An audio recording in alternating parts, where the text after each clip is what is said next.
All right, so we're on day number 2 at the Ohio Hell City show, and I've been able to just talk to some amazing people from how to manage 70 tattoo artists to navigating the technology of tattooing, and now I get to talk about shop culture with a really good friend of mine, Luka, and I got to meet Luka on the Tattoo Smart Launchpad a few years ago, Yeah, it was like a and year or 2 ago. I mean, that was such a great place to meet artists from around the country and some outside out of the country and learn so many amazing perspectives. And that's where I got to meet you. And then we got to go speak on the stage at Explore, right? That was Yeah, really cool. That was really cool, Russ, getting us to go that out was there. nerve-wracking. Yeah, that was oh, and remember when we went to go speak and we're like walking around and you guys are like, oh, I need to go to the bathroom, and you all peel off. And I walk around to the stage and Forrest is like, what are you doing? I'm like, I don't really went to the bathroom. Get on the stage. Oh, okay. And thankfully it all worked out. But We were all following Ryan, yeah, then we got lost. everyone's bladder got in sync. It's like, what? No, Yeah, no. and, like, some of us had been tattooing at the convention right before that, so we Uh, were already exhausted. oh man, I do yeah. not recommend doing the convention followed by Explore back Yeah. to back. Well, or especially like talking at the Explorer, like Yeah, no, I would if I could go back, I probably would uh not have made that choice. Yeah. but it was a great experience, and that was really cool. And I mean, it was just a lot of good times, and again, we were roomies then, and we got to connect and learn a bit more about each other's lives. And I want to like share what you got going on to whoever's able to watch this content, and kind of I'd like you to kind of introduce yourself a little bit, and where you're from, what kind of tattoo style you're into, art, kind of just a little origin story. Okay. Yeah. So my name is Luka Weinberger. I'm a trans queer tattooer. I use they them pronouns. Yes. I've been tattooing for 7 years now. I got started tattooing in Long Beach, California, and then during the pandemic, made my way over to Columbus, Ohio. That's a shift. Yes, I know, I know, I know. I get asked Okay. all the time, but Yeah. the great thing about being a tattooer is that you can, as long as tattooing is legal, and sometimes even if it's not, you can live anywhere and work. Oh yeah. Yeah. So I thought, why not? I Mm-hmm. have a good feeling about Columbus, Ohio. I think I was always meant to be in the Midwest. I'm too nice for Mm. either of the coasts. Oh yeah, yeah, yeah, So yeah. 100%. it works really well. And I work at Evolved Body Art, which has been open for 24 years now. Wow. So definitely one of the oldest shops in the state and Mm. definitely one of the most well established. And my background is actually illustration and storyboarding. So I'm like part of that wave of tattooers who had a previous art background and then found their way in tattooing. For Yeah. me, it was I was drawing in Berlin and made a friend, and that friend said, "You should tattoo." And I said, Uh, "That's nice." And they said, "No, no, no. I know somebody with a shop and he's looking for an apprentice. I'm going to send him your information." So I'm one of those like very blessed cases where tattooing was offered to me. And I thought, I just have a feeling there's like something about storyboarding and concept art that feels like I'm not using my art skills to make anything mm, positive for the world. mm-hmm. And tattooing is an opportunity to bring personal positive impact to the people we work with. Yeah. I know it doesn't have to be that way all the time. Like some people want silly shit. My leg is full of silly shit for no reason, but other times you might be saving someone's life with tattooing, and that seems like so much more valuable Yeah. than Yeah. creating storyboards for a Yahoo commercial. Mhm. So that's why I I'm here. I love that 100% because you're right. I mean, the connections that we can build with our clients are life changing. I mean, one of my best friends was one of my clients. And he definitely has helped me a lot in my life, and I'm sure you could attest to it too. Like you said, you've been able to make connections and truly make what you do naturally into something that could truly shift the way that people just perceive their life. Yeah. And it also kind of plays into how people will perceive others. Like, you know what I mean? Like, I'm sure not nine times out of ten when somebody's sitting in your chair, like they want to get tattooed by you. But I mean, have you ever had any just like revolutionary conversation with somebody that kind of changed their mind about something? Yeah. Mm. I had a conversation with someone who had been a neo-Nazi Yeah, and he wow. didn't know that I was Jewish. Oh shit. And he said that like he didn't know that a Jewish person and him could have a conversation Wow. and he had to rethink some experiences. That was an interesting one. I had another person who it was a walk-in and I happened to have turned that day and Mhm. he was like, thank God, because I have a gun in my car and I was gonna kill myself today, and I just Whoa, needed a tattoo. that's heavy. And we did a lot of resource sharing, and I kind of point and then he was back a year later, he's still there. Man, yeah, I was that's like, "Hey, bro, beautiful. you're still here." So That's happy for cool. that. That's cool. Wow. Yeah. Wow, that's So amazing. I probably take tattooing a little too seriously for some, and No, that's okay. It's not for everybody that no, way. no, no. But It's okay. I do think that there is, it's like the most ancient work in humanity, and it's medicine. Hmm. And I like to treat it like medicine. Yeah. No, no, that's cool. And you treat like medicine, you're empathetic and an artist, right? And so I mean that's great that you're able to have that place to be empowered to where you could share with somebody without being like stressed out and being in a shop or something that's just not giving you the nutrients you need, you Yes. know, to So thrive. important. Yeah. And that's what we're kind of talking about a little bit before the interview is you're really passionate about the appropriate like workplace logistics, you know what I mean? Just the Mhm. culture, right? You know, Yes. like what speak to that. Like how does that impact your vision on tattooing? Yeah, when you're working with people day in and day out, like as with artists and with the clients, like your clients are feeling your energy. Yep. They are looking for any potential reason why you might fuck up their tattoo or give them a hard time or like do something to make them uncomfortable. They are like gauging you. So Yeah. being in an environment where your energy is clean and where you are just easy and they can feed off of that is so important. I do feel like some shops do great no matter what time of year it is. And I think the energy is a huge part of that. Yeah. Because if you're in a shop full of super talented people, but they all suck Yeah. as As humans, people. people, they're like one and done. Like they're Yeah. not return clients. They're Mhm. like, I got this amazing piece, never going back. Mm. And like, I am in no way, I'm an okay artist, but I have a lot of return clients, and it's not necessarily because of my art. It's because like I make them feel comfortable, because I have a good rapport with my coworkers. We like can shoot the shit, and we can have a coffee. And I feel like my clients do become my friends. I've Yeah. had to like rectify that with myself because I'm like, no, I'm their tattooer. I need to maintain a boundary. Yeah. That's Yeah. not appropriate. What if Yeah. I invite them for coffee and they feel like they have to if they want to keep getting tattooed? And then I Yeah. realize, nope, I think I have more in common with my clients than most tattooers, Yeah. actually. Well, you are very add humble to your list because you're not just an okay tattoo artist, you're a great tattoo artist. And it is so important for those to hear that the interaction with the tattoo artist and the client is so important, right? Like that'll make or break your career, honestly, nowadays. You have to have that good customer service, but it's important to have the right space to feel that, right? Yes. And I mean a lot of that rests on maybe the shop culture, right? And the tattoo shop owner.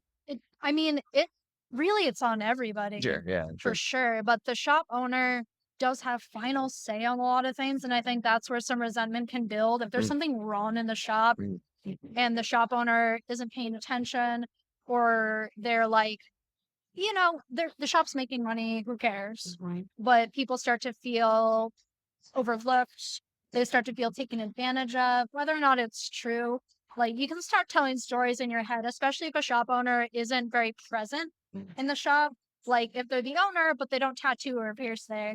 If they're the owner, but they're like gone traveling like 7 months out of yeah, the yeah. year, Feel like just spending just the money. kind of like leaving the zoo to the animals, you know? Uh-huh. There can be a lot of issues because in the end there is hierarchy and like every shop needs a leader or several leaders. There's a really good book called Impact Players that I was obsessed with last year. Okay. And it's about how like the best type of worker you can have is someone who, when needed, takes on a leadership role, not a leadership like status. Yeah. They can have any role in the company or the organization, but when leadership is needed, they step in Yeah. and then they step back. Yeah. And then finding a team where everyone's like that and encouraging that, encouraging people to take ownership over the space, encouraging people to have hard conversations with each other when needed, and also just showing people what that looks like. Mm. So if there's tension, like office hours, my door is open this time every week. So if there are issues, that's when you come to me. Otherwise, it all just starts to build up. Yeah. No, And yeah. then that can create uncomfortable situations with clients. Mhm. It can lead to like artists just not coming to work anymore or jumping ship and finding another shop. Mm. And, now that there's so many studios, so many people are opting for the private studio Oh because they yeah. don't want to deal anymore. Honestly, especially like people who previously didn't feel welcome in tattoo culture, like they opt for the private studio experience, especially for their clients. Like a lot of my clients are queer, a lot of my clients are female, a lot of my clients are trans. And they're the type of clients who don't feel like they can just do a walk in tattoo. They need to very carefully check out who's at the shop, if they're going to be received well, if they're going to be harassed, and they need to kind of roll those dice. So making sure that if you do have more of a walk-in atmosphere, that you demonstrate it through your social media presence, through who you hire, Yeah. like that you are a shop where anybody is welcome Yeah. Yeah. is so important. Well, and I think I was mentioning to you before that I'm appreciative of you bringing that topic to my awareness, through Launchpad about having queer and transgender tattoo artists and clients finding that right space, and again because it's something that I'd always had no problem hiring anyone, that I never felt that was an issue. But like, do you? Well, I'll just say a good example is my friend over here, Kristen, at this booth. She has dark skin and she was walking around interested in getting tattooed, but she didn't see anyone that said, "Hey, I know how to work on dark skin." Yes. Right? Like, what are some of the ways that you can make somebody feel comfortable who may be uncomfortable in a regular situation? Like, hey, no matter who you are, you're welcome here. I mean, prove it kind of Yeah. like in your portfolio, in your portfolios, in your online presence, like showing that yes, we do tattoo dark skinned people, that we do tattoo queer people, that we do tattoo trans people, that we do like Just be blatant genital about it. piercings on trans Yeah. people, Yeah. that we like, we have like a huge clientele that's super diverse and Mm. like word of mouth also helps a lot. But like if you tattoo dark skin, show it in your Yeah. portfolio. Yeah. Show healed photos that you Yeah. tattoo dark skin, and people will like come to you for that. Mhm. Because I've had artists say, "Oh yeah, every all skin types are the same." It's like no, they're Oh, not. my God. They're absolutely not. No, no, no. Showing that it's not that you're tattooing all skin types the same, is you're tattooing all skin types like you would young white skin. And so just that being the default way to tattoo. Yeah. So a lot of that ideology needs to get out. Well, no, Needs to and get out. that's important because right now working with APT, and even just Gabe was mentioning this, he's engaging with a lot of tattoo artists who engage with a lot of tattoo artists. We're talking to a lot of them in the industry, and when people are busy tattooing, they're not really peripherally aware of what's going on. But across the industry, there's a squeeze. I don't know if it's one of the economy or whatever you want to, recession that we're going into, but a lot of tattoo artists are struggling because they're only good at just putting out, quality tattoos, just putting out a sea of tattoos, good tattoos, right? No one's talking about the diversity that they can do in their skills and telling people that, like this is what I'm doing. This is specifically who I can talk to. It's important that I think, for a tattoo artist who wants to survive, they really need to signify who they are, what they can do. And when you move to Ohio to Evolve Body Art, that's like a good shot that you feel like that's a place to thrive? And Yeah, no, they have a very strong mission statement that they want everybody to abide by, including respect for your fellow tattooers and your clients. A lot of green initiatives, making sure that we're not putting more waste back into the yeah, environment than is necessary, making sure that so much of what you use is biodegradable, doing things for the community. yeah, Yeah, it felt much more aligned yeah. than other shops. Well, so I may note for the last 3 interviews, doing stuff with your community has been brought up. So Yeah. something we said there, being involved with the people that you work on and giving back to them. Yeah. Yeah, for sure. I mean, tattooing, everyone's talking about like struggling right now, but like tattooing is such a source of money, not just money for us, but money for the world, money for organizations that need it, money for research that needs it. Like, I did a tattoo raffle. It was like $5 a ticket, and I'll give you 2 hours of free tattooing, whatever. And I raised like a grand in a night just in that little thing, and I raised it for a trans youth organization here. And it was so easy because people want tattoos Yeah. and they want to feel good about where Yeah. their money goes. Mhm. I think it's something interesting I've noticed recently is when people send their requests, I always want to know why people want to work with me because it's not always my style. Sometimes it's like they only want to work with like a female bodied artist or they want to work with a trans artist or a Jewish artist sometimes. But they say it's really important to me where my money goes. And I think the more open you are about who you are, what your values are, and like what you want to do for the world, for your community, people feel really good about their money going there. Like in a world where you feel shitty giving money to Amazon, just Oh like yeah. putting your money into a local artist, a local business, and feeling like the money doesn't just stay there, Mhm. it goes outward again and flows into other places. Yeah. Yeah. Something, something, Ryan Wright. Um, Uh, It does, and yeah. then people feel even more confident, even spending a little bit of extra money, knowing Mhm. that they're supporting an artist that, like, they can align with, that they identify with. So whether it's, like, shared mutual interests or shared background, Mm. like, you feel really good in a time where things feel uncertain money-wise, but you really want that tattoo. So you wanna feel extra confident Mm. that you're putting that money towards someone who's gonna make good of that money. Yeah. So, Yeah. like, for me, it's a lot of, like, volunteering and organizing. I made a youth outdoor library project in my neighborhood Mm. and, like, spent, like, $800 on books for it so Mm. that kids can, like, get really good quality books, That's because my really cool. neighborhood doesn't have a lot of stuff. So Yeah. things like that. Yeah. No, that's awesome. That's beautiful. I mean, and you just said something about some people seeking out Jewish tattoo artists, and that reminds me that tattoos probably have a lot of PTSD in that culture because of the Nazi situation and Yeah. the imprisonment tattoos. Like, what is your experience with that? So my grandmother was a Holocaust survivor. She Wow, escaped from Auschwitz when she was a that's teenager. crazy. She got her tattoo removed, Mm. but up until a few years ago, she and I had been the only people in my family with tattoos. Yeah, I was the only one with tattoos I willingly got. yeah, And she passed away before I became a like fully realized tattooer. mhm, But I like to hope that because her interest was in medicine and massage therapy and stuff, yeah, she could see that aspect of tattooing and be okay with it. But it's complicated. It's really complicated getting tattooed when you're Jewish, and yeah. a lot of Jewish people who want tattoos want to work with somebody who understands that there's some hesitancy and there's some anxiety and that I can hold space for them there.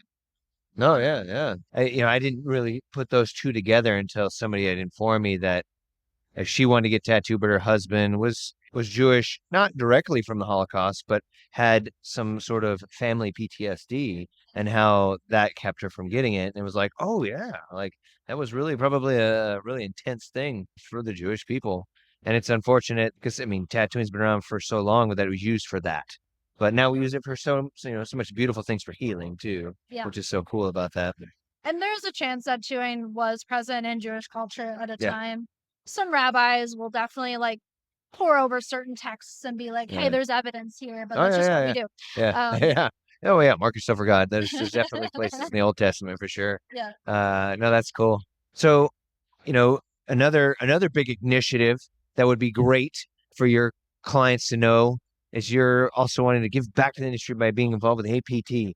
Oh, I got you on camera.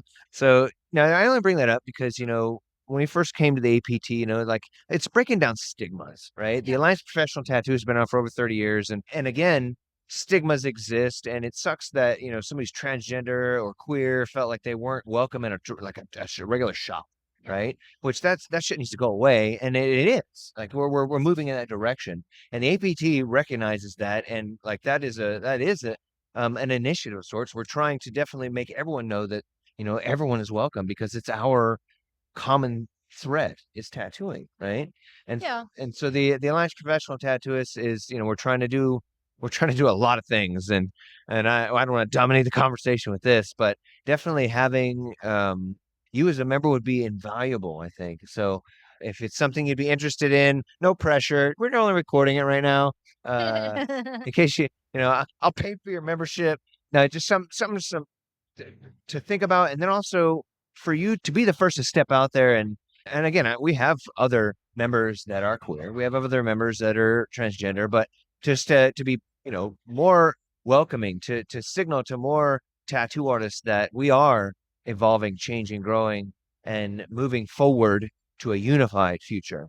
We're great to have an advocate like you involved. Yeah. No, that sounds great. I mean, I think that the best ways to demonstrate to people that it's an organization that's really like open, affirming, welcoming is like any sort of like classes or workshops or continuing education where like your transgender and queer members have a space to educate. So it's not just like, oh yeah, everyone's cool for sure, but it's like, but there's still a lot that needs to be taught. There's still a lot that needs to be learned. Like there's certain protocols that every shop should have, like the pronoun stuff, like something as simple as putting pronouns in your consent forms, or like putting a little sign at your desk that says, "What are your pronouns?" Like something that says, "We know this conversation. We're fluent in this conversation, and we know how to comfortably ask and receive." And it's not just like we're like tolerant of everyone and cool with everyone, but it's like we want to elevate Well, things yeah, here. yeah. We want this to be like a cemented part of the relationship, even if neither party is transgender. Yeah, no, It's just part of it. no, it sounds like a perfect job for you. No,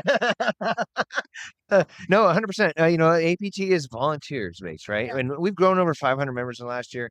But there's those who really put in the work. That nothing in the world ever changes by the masses. It's by the organized few. And it's those who have the information, the appropriate information, that can really cut through the BS and really make those decisions that affect us all. And I mean, we need to hear this information, and we need, we have several committees. Like we're navigating the education of the tattoo industry. We're navigating state representation when it deals to the regulatory issues. Like we're right now, it's high level, the new federal laws that's going to affect us all, right? Membership and stuff. But diversity, equity, and inclusion, that is a huge committee that we could definitely pour into. And I know like Selena Medina has been, has that as a passion, but she's just inundated with the science and focusing on the other aspects. So we're looking for those few that are motivated, that are wise in that particular area and willing to share. So that way others can follow suit. It's one of those things, if we just don't say anything, nothing happens. But if somebody steps up and says, hey, I want to have this conversation, I want to make this movement, then things tend to happen that, then other people feel welcome to it, Yeah, and so, for so sure. No, it, I'd be interested. oh, I mean, I would love to have that conversation with you. And I know there are those who are. It's just we've been waiting for the right person. So, Also, just like for you guys knowing that like your trans artists that want to be part of this, they also have a whole other battle that they're fighting where they live. So like we'll give the energy we can to this, but we're also just trying to like be able to live in this country. And like while there's a lot of stuff that's attacking the tattoo industry, trans people are getting attacked just as hard at the same time, if not slightly harder. Because it's not about like you won't be able to use these inks, so your tattoos aren't going to look as good. It's like you may not get access to therapy because if it's about being trans, that's not legal anymore. no, just like us trying to educate people on the things that they don't know much about, Yeah. it'd be good to get more education on things that we don't know anything about, because it's something that's not in our peripheral or in our vantage point. Yeah. You know, No, I would definitely be down to give like some talks or like lead some discussions. Great. Oh, I appreciate that. Yeah. We'll finish that conversation off camera because we won't put you on the spot. But Yeah. so no, I really appreciate you taking time. You've been down in the wet paint area working on some beautiful artwork. I don't want to keep it too much. I want you to enjoy the show. But if anybody wanted to get a hold of you, learn more about you, where would they contact you? Like, what's some great contact points? So my Instagram handle was low bar art, but it got disabled Oh because no. of trans content, which is now considered too political for Instagram. So Okay. my new Instagram is low bar Luka, Luka. My website is lowbarart and .com. And I'm at Evolve Body Art in Columbus. Mm. Do you have any other projects or initiatives you want to share too, or? Let's see. So yeah, I have this outdoor mural and library installation in my neighborhood in the Hilltop. It's called the Nook, and the Instagram for that is the Nook C Bus, letter C and BUS. And I wanted to create a space where kids like kindergarten through 8th grade could have just access to books that just expanded their minds and make them better humans as they grow older. Yeah. I feel like so many kids' books are just cloying brain candy and do nothing to make you a good citizen of the world. Mm. But I wanted books that talk about a lot of different perspectives and issues and also help kids who are going through atypical hard times in life, whether it's like grieving or like being adopted or having like family members who are incarcerated and like have them see a book Yeah. that That talks speaks about to that them. experience so they Mhm. feel a little less alone. Yeah, that's beautiful. So yeah, so there's that. And That's then cool. I just did a mural downtown here. And it has like a giant trans guy with his top surgery scars, Wow, uh, painted in gold. that's cool. And I think it's definitely the first mural of its kind here, where it's just like an openly transgender body in a Mm, public space. So I'm really, really proud of that. that's That was cool. done for Alley Island's Mural Festival. That's headed by the Block Fort. And yeah, otherwise this year I'm just focusing on tattooing and painting and renovating my house and Mm, volunteering and just being a good partner, being a good family member, being a good friend. cool. Yeah. Perfect. Well, that you wrapped it up nicely in a Mhm. beautiful little bow. So thank you so much for your time, Appreciate it. and Thank you. I definitely look forward to engaging more and seeing how we can work together in the future. Good job. Yeah, thank you. That wasn't So too bad. so